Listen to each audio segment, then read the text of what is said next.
కేటీఆర్ గారికి ఇంకా గంట ఇవ్వండి, కానీ అంతనే మాకు కూడా గంట సేపు ఇవ్వాలి. ఆయన మంత్రి, ఆయన శాఖ లేకుండా ఆయన జవాబు ఇస్తున్నారు, ఇచ్చి హక్కు ఉంది ఆయనకు. ఎస్, హక్కు ఉన్నది మీకు, ఇవ్వండి. నేను కూడా లీడర్ ఆఫ్ ది అపోజిషన్ ఉన్నాను, నేను కూడా అపోజిషన్ లీడర్ ఉన్నాను. కాబట్టి నేను అడుగుతున్నానాయా, నేను ఉన్నది అంటున్నా. అరే నేనే అంటున్నా ఆయనకు ఉన్నది హక్కు, నాకు కూడా అంతే ఇవ్వాలా.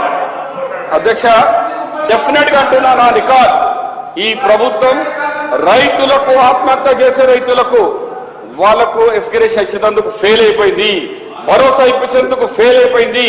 పెద్దలు మంత్రి వారు కేటీఆర్ గారు మాట్లాడుతూ ఇవాళ కరెంటు షబ్బీర్ అలీ గారు మీరున్నారు. అయ్యా, మా భిక్ష మేమిచ్చిన పుణ్యం వల్లనే ఇవాళ 1600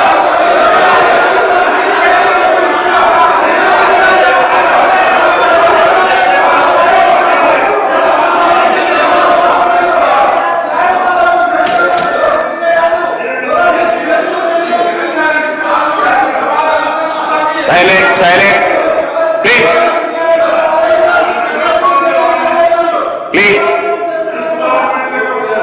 దయచేసి ఎవరు భిక్ష పెట్టలేదు, పోరాటాల ద్వారా తెలంగాణ వచ్చింది.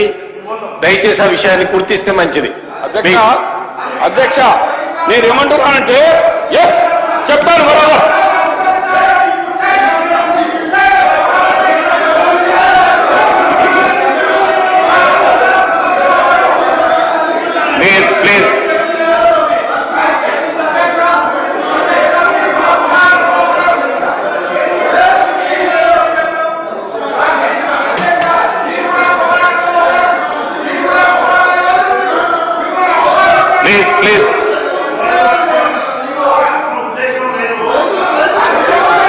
భిక్ష అనే పదాన్ని వాడటం మర్యాదకరం కాదు అనే విషయం గుర్తుపెట్టుకోవాలి.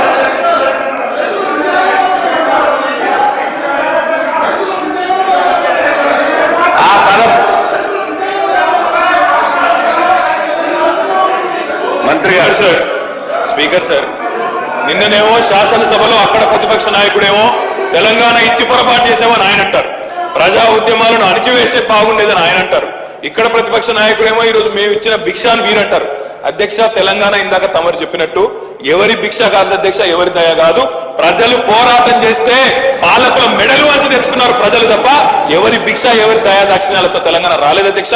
ఇక్కడ ప్రతిపక్ష నాయకుడు ఏమన్నా, అక్కడ ప్రతిపక్ష నాయకుడు ఏమన్నా, ప్రజలేమనుకుంటున్నారు అన్నది ముఖ్యం అధ్యక్ష. అందుకే ఇవాళ ఆ ప్రజలే కేసీఆర్ గారిని, టీఆర్ఎస్ పార్టీని విశ్వసించి ఈ కొత్త రాష్ట్రాన్ని ఆయన చేతిలో పెట్టారు తప్ప 60 ఏళ్లు పరిపాలన చేసిన రైతులకు కనీసం కరెంటు గాని, విత్తనాలు గాని, ఎరువులు గాని ఇవ్వలేని అశక్తత వారికి ఉన్నది. కాబట్టి వారిని పక్కన పెట్టి టీఆర్ఎస్ పార్టీకి ఇచ్చారనే విషయాన్ని గౌరవ ప్రతిపక్ష నాయకులు గుర్తుపెట్టుకోవాలని